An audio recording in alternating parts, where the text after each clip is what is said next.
Olá, sou o professor Marcos Gimenez, bem-vindo a mais uma aula. Hoje nós vamos falar a respeito de custos na soldagem, né? O nosso objetivo aqui é conscientizar a todos a respeito do que significam os custos dentro de uma empresa, né? Uma estratégia boa de uma empresa, né, a melhor estratégia seria ter a melhor qualidade ao menor custo possível, né? Nem sempre reduzir o custo significa uma melhoria de processo, né? Se você reduz o custo mantendo a qualidade, então você tem uma vantagem, né? Dentro da soldagem, não se limita a essa lista, mas nós temos custo com metal de base, as chapas, os tubos, né? Preparação das peças para a soldagem, para a montagem, a mão de obra de soldagem, mão de obra de montagem, né? O metal depositado, os consumíveis, eletrodos, arames, fluxos, né?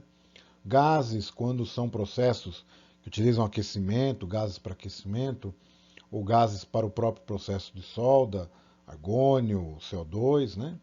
Custo dos equipamentos, aqui entra não só o custo de aquisição de equipamentos, como você tem custos de manutenção, né, consumíveis desses equipamentos, custo com energia elétrica, custos de inspeção, acabamento e outros custos indiretos à fabricação. É muito importante que toda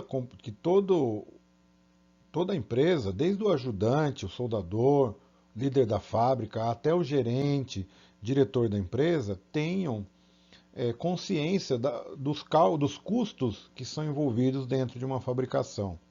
Quando nós estamos na fábrica, né, no chão de fábrica, como a gente costuma falar, e estamos fazendo uma peça, aquilo que é feito errado, o desperdício com um retrabalho, né, tudo isso gera custos indesejáveis e diminui a estratégia competitiva. Uma empresa, ela tem que dar lucro. Nós estamos dentro de uma empresa, nós temos que entender aquilo como sendo nós somos parte da empresa. A empresa é nossa também. Quando nós economizamos um consumível, fazemos uma operação mais elaborada, né? E diminuímos os custos. Enfim, o objetivo aqui não é de formar um orçamentista, mas é pontuar sobre esses principais pontos aqui chaves de custos. Então, nós vamos ter custos com metal de base. São as chapas, os tubos, né? Todo o material, perfis calandrados ou não, todos os materiais para serem fabricadas as peças, né? Custos de preparação.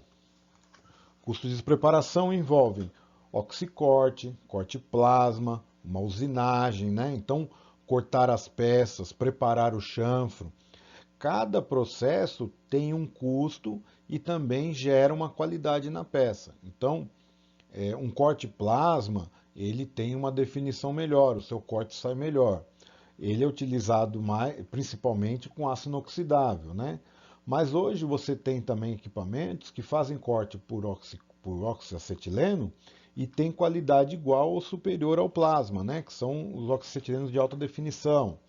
Então, cada situação você vai usar o que for melhor.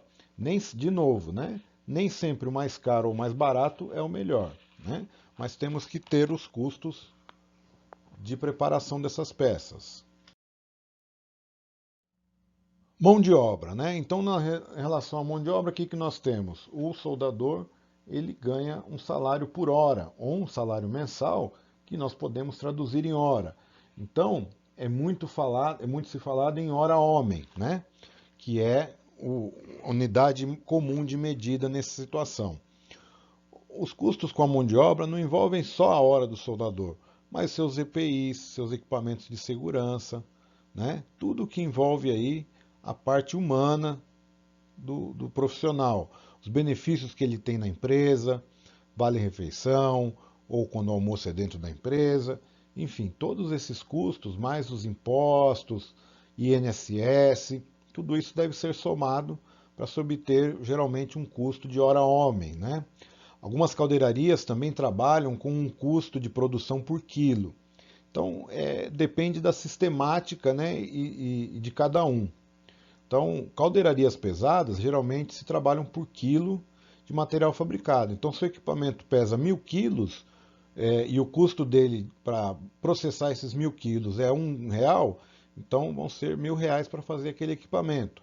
Ele traduz a soma de todos esses custos que a gente está vendo em um quilo do equipamento fabricado, né? Outras situações, serviços, então você às vezes vende a mão de obra simples, então é a hora homem, né? São formas de você traduzir os diversos custos. Custo com metal depositado gira em torno da gente fazer o cálculo geométrico da junta, né? E pelo comprimento obter aí a dimensão da junta, né? O volume dela, para você poder calcular a quantidade de consumíveis que vai, quantidade de eletrodo, de quilo de arame, do que for. Nesse ponto, é importante levar em consideração a eficiência dos processos, né? Tanto na questão da mão de obra quanto do material, a eficiência do processo está ligada intimamente. Quando a gente vai soldar com processo, por exemplo, eletrodo revestido, o tempo de soldagem é muito maior do que a quantidade de quilos depositada, né? Você coloca uma vareta de eletrodo, queima ela, sobra a ponta, você limpa a peça, tira a escória. Então, para mim depositar 1 quilo de eletrodo revestido é um tempo muito maior do que eu depositar 1 quilo de arame MIG, né?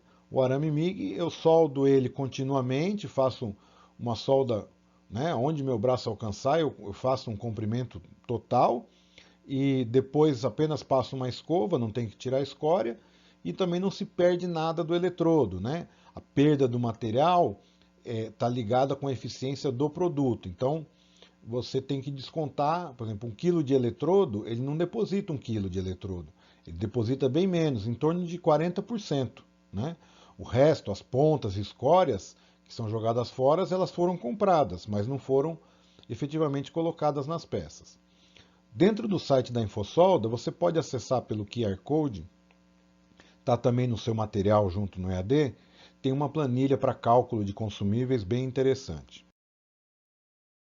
Custo com gases, né? Os gases são vendidos geralmente por metro cúbico ou por quilo, né? E os gases estão intimamente relacionados quando tem uma solda, por exemplo, aqui com uma abrasagem, tem gases para aquecimento das peças, né? Quando necessário, gases no processo MIG, no processo MAG, no processo de arame tubular, né? Para esses todos tem gases. Então, é um custo que você pode computar já junto com o material de solda, ou seja, para eu depositar 1 quilo de arame MIG, eu vou gastar X metros cúbicos de gás, então você já agrega os custos. Equipamentos. Equipamentos, cada situação vai ter uma forma de você contabilizar, né?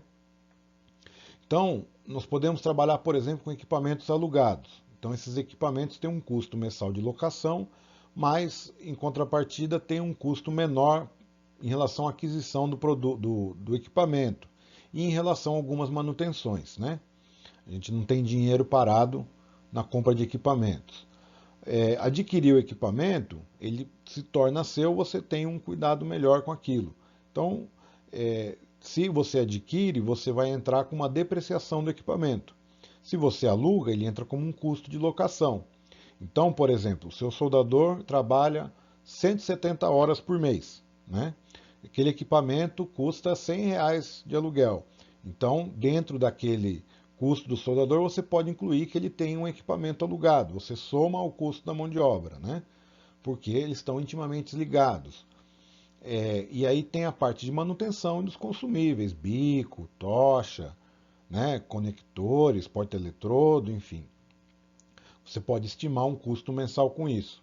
E isso pode ser rateado dentro de uma obra, dentro de um serviço, dentro de todos, né?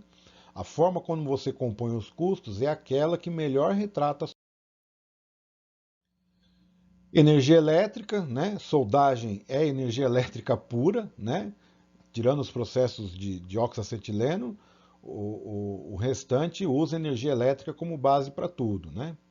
Custos de inspeção, o inspetor tem um custo alto. Retrabalhos geram um alto custo, né? Um inspetor bem preparado que tem condições de inspecionar a peça dentro dos critérios de aceitação gera valor para o equipamento, para o trabalho que você está fazendo, né? Inspeção não é simplesmente eliminar todas as indicações, né? Existem indicações que são aceitas pela norma, então você não precisa remover ou alguma coisa. Você tem que ter inspeção vendo o que realmente está em desacordo com a norma, né? Depois temos custos de acabamento, as peças podem ser usinadas, podem ser recalandradas, enfim. Tem uma série de custos envolvidos aqui, esmerilhamento. Por exemplo, um rotor de usina hidrelétrica, ele é fabricado todo soldado e o acabamento dele final das pás, ele é feito manualmente. Até hoje não se conseguiu desenvolver um processo para que tenha o finalmente da peça acabado por uma máquina, né? São feitos moldes, né?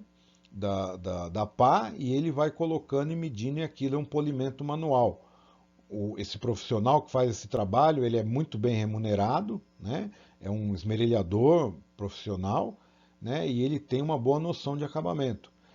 As máquinas hoje chegam bem próximo já da medida final, mas ainda precisa de um serviço manual. Então, é um custo manual, é um custo mais caro do que de uma máquina, né?